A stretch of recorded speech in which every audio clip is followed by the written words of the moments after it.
Hi sewies and aspiring sewies, welcome back to this second section of how to make this collar varsity jacket. So if you are yet to watch the previous video on how we did the cutting process and all of that, then you want to just slide back to check the previous video before this particular one. So we look for that delay, let's just get right into it. So the next thing here is to join the shoulder lines together. So this is the back side of my jacket, and I'm going to be placing the front side of my jacket on the back side. So I'm going to be joining this shoulder line here. I'm going to join it straight. So I'm going to repeat the same thing also on the other side.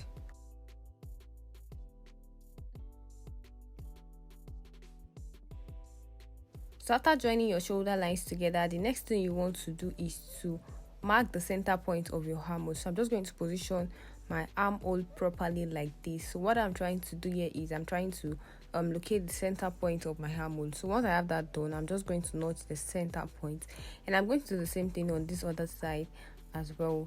So remember that when we were cutting the back side of our jacket, we made it 1 inch longer than the front side. So that is why the armhole area is not equal. So basically I'm just going to be trimming whatever excess I have around my armhole area.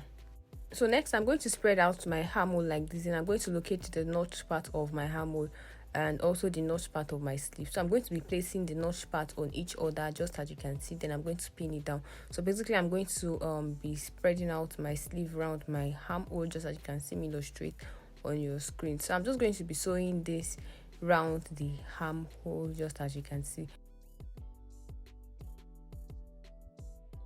So after sewing, this is what it looks like. So I'm going to repeat the same thing on the other armhole area.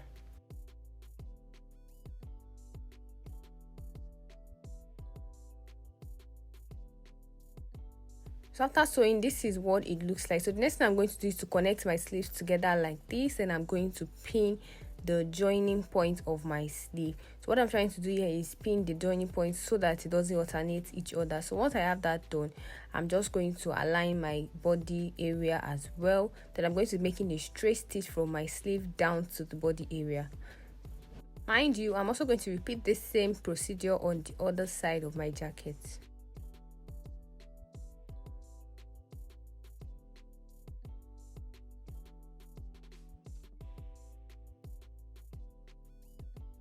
So next is I'm going to be attaching the wristband to the sleeve. So for the wristband, I'm going to just trim this slanted shape here so we can have a straight shape. So then I'm going to measure about 8 inches. But before then, I'm going to just confirm what we have on my down sleeve. So what we have measured on my down sleeve is about 6 inches. So I'm going to minus 2 inches from 6 inches. So I'm going to be left with 4 inches. So I'm just going to measure 8 inches on a spread, and I'm going to be cutting it out. So we need 2 pieces of this. So I'm just going to open the other side. So by the time we're going to be folding this, we're going to have 4 inches. And because I'm working with a stretchy fabric, I didn't bother to add my seam allowance to this. So I'm just going to make a straight stitch on each of the wristband. So after sewing, this is what it looks like. So I'm just going to fold each of the wristband like this, just like you can see me do right here. And I'm going to do the same thing on this other side. So what I'm going to be doing here is I'm going to tuck each of these inside my sleeve.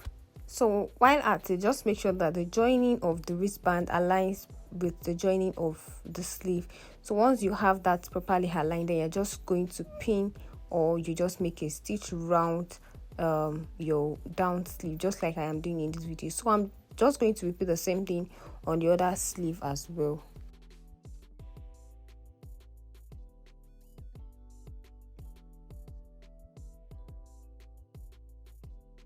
So after sewing, this is what it looks like. So this is what my sleeve looks like. So next I'm going to be attaching my extension to my waistband. So most times the edge of this cutting will be usually not straight, so you want to just make sure that it is straight on the edges. So next I'm going to join my extension with my band just like I am illustrating in this video. So once I'm done making a straight stitch on that, then I'm going to fold my extension like this and make a stitch also on the wrong side. So once I'm done stitching on this part, I'm going to turn it over to the right face just like this. So we have our extension ready already.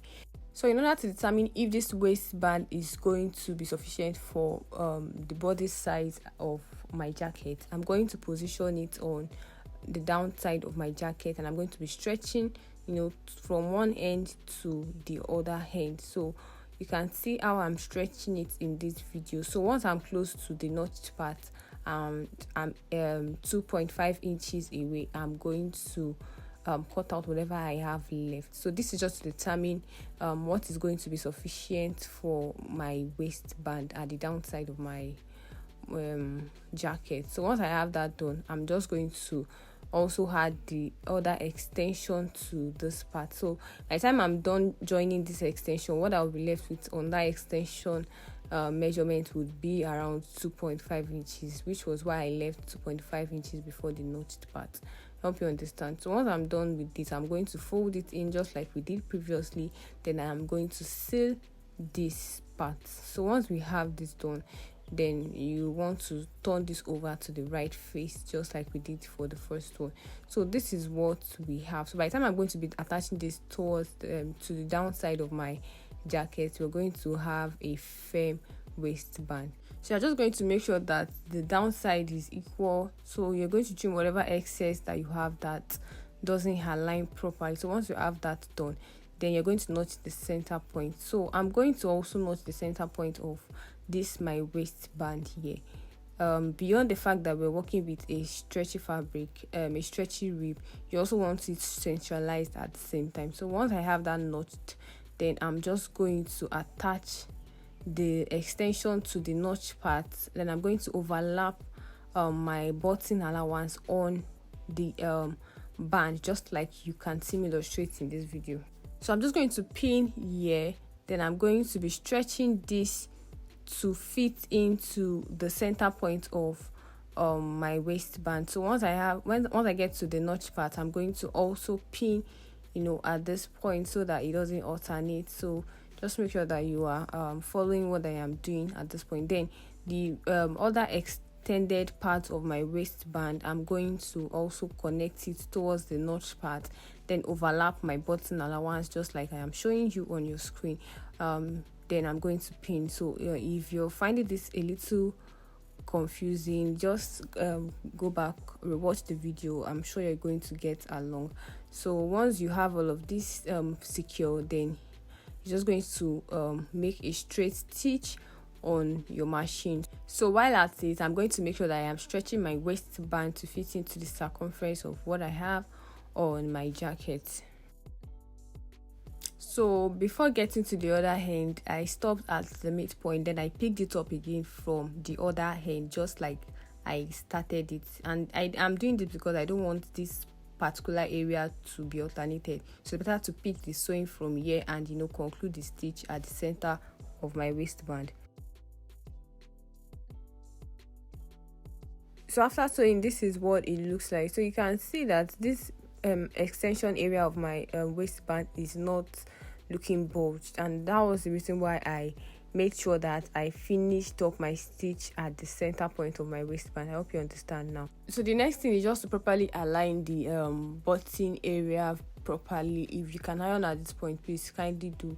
So the essence of notching the button allowance is just so that we'll know where we are going to fold on and not fold on, and not folding too much or maybe folding less, you understand. So once we have all of this figured out, I'm just going to align the neck area like this, so I can take a circumference measurement of what we have on the neck area. I hope you understand. So on this part, I'm going to notch out my button allowance, which is about 0.75. You can try to use 1 inch depending on what you want, but remember we measured 0.75. So I'm just going to measure whatever is remaining after this. So what I measured was 7 inches. So on my collar here, I'm going to measure the same 7 inches. You can try to just add an ½ inch allowance, but because I'm working with a slightly stretchy fabric and I don't want any excess, I'm just going to maintain same 7 inches. So once I'm done cutting, I'm just going to notch the center of my collar. Then I'm going to place this on a very soft stay. So I'm cutting exactly the measurement I have on my collar.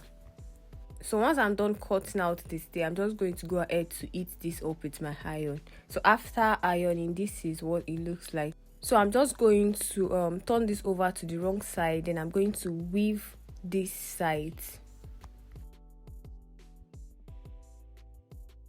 So once I'm done with that, I'm going to turn this over to the right face. So after that, the next thing is to top stitch on this part of my collar. Hello, I'm super excited to announce to you that online courses are now available. So if you are interested in learning more about streetwear, you want to know how to make t-shirts, joggers, hoodies, varsity jacket, tracksuits, sweatpants, cargo pants, and so many more, these courses are made for you. The courses are displayed on your screen. So if you are interested in registering for any of these courses, then you want to just click on the link underneath this video to register for these courses. And guys, guess what? These courses are well detailed. You're going to be learning how to identify fabrics, how to match make fabrics, size charts, measurements, and the like, depending on the course you are actually subscribing for. So you don't want to miss out on this opportunity. So kindly click on the link in my bio. Kindly click on the link in the description to actually register for this class. Bye. So after top stitching, this is what it looks like. So the next thing we're going to do here is we're going to knot the center point of our neckline. So I'm going to just knot this point here.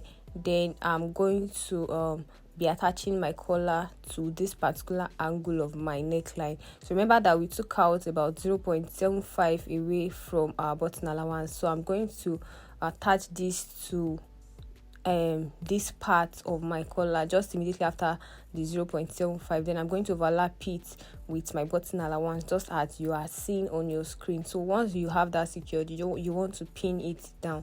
So I'm just going to pin this down just as you can see me do here.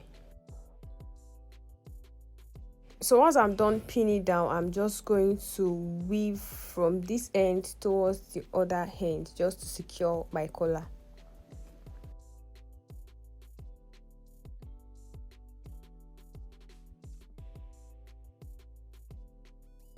So after attaching my collar, I'm just going to turn this over to the right face, and then I'm going to properly align my jacket together, making sure that the button allowance is properly laid and overlapped, just as you can see me illustrate in this video. So once I'm done with all of this, then I'm going to go ahead to top stitch on my straight sewing machine. So I'm going to start my top stitching from this collar area. I'm going to pick it up from here. So I'm sewing about 0.25.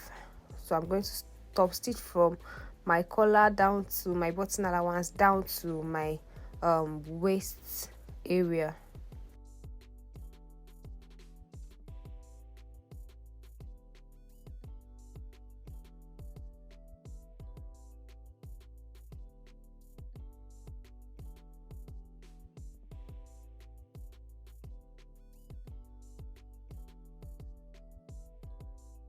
So after sewing, this is what it looks like. So I'm just going to properly align it together. Then I'm going to pin the button allowance. I'm going to overlap it with the allowance of what we measured while we're cutting. So I'm just going to pin down so that there is no form of alternation anywhere. So I'm just going to align it as I pin, just as you can see me do right here.